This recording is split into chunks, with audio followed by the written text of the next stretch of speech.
नमस्कार दोस्तों।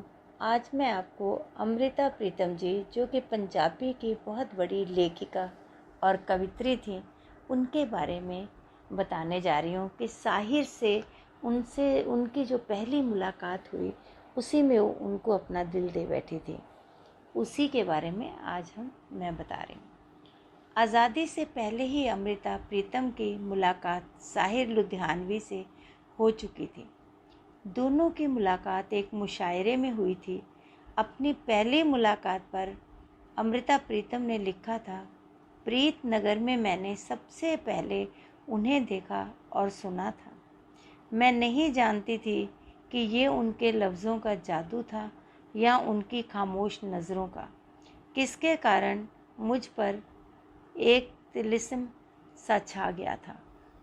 अपनी आत्मकथा रसीदी टिकट में अमृता लिखती हैं, ये मेरे संस्कारों का दायरा ही था कि मैं साहिर से कभी अपने दिल की बात नहीं कह सकी। वो आगे लिखती हैं, मैं साहिर के साथ घंटों बैठती। उस दौरान साहिर कई सारी सिगरेटें पी जाते थे।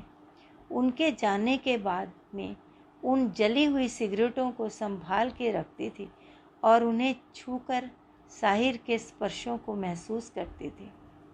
पहली मुलाकात में ही अमृता साहिर के प्रति आकर्षित हो गई। बंटवारे के बाद साहिर और अमृता भारत आ गए। अमृता दिल्ली आकर बस गई और साहिर माया नगरी मुंबई। धीरे धीरे मुलाकातों का सफ़र बढ़ता गया। दोनों की मुलाकातें मुशायरे में होने लगीं। अमृता को साहिर से प्रेम हो गया था। इस रिश्ते के बारे में अमृता ने कभी कुछ छुपाया नहीं, जो था जमाने को खुलकर बताया।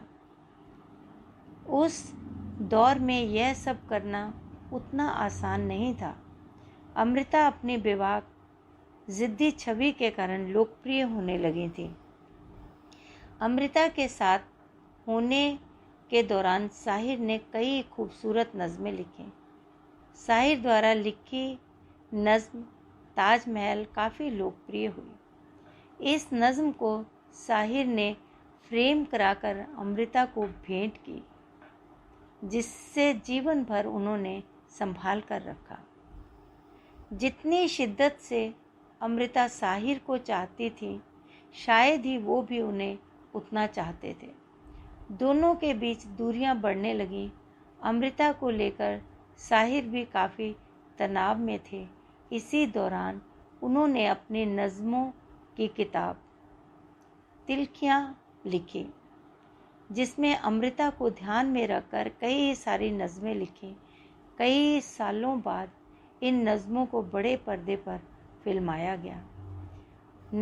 एक नज़म में साहिर लिखते हैं, तंगा चुके हैं, तंगा चुके हैं कश में कशे जिंदगी से हम, ठुकरा ना दे जहाँ को कहीं बेदिली से हम, तंगा चुके। इस नज़्म को रफ़ी साहब की आवाज़ में सुनते हुए आप साहिर के दुख को महसूस कर सकते हैं।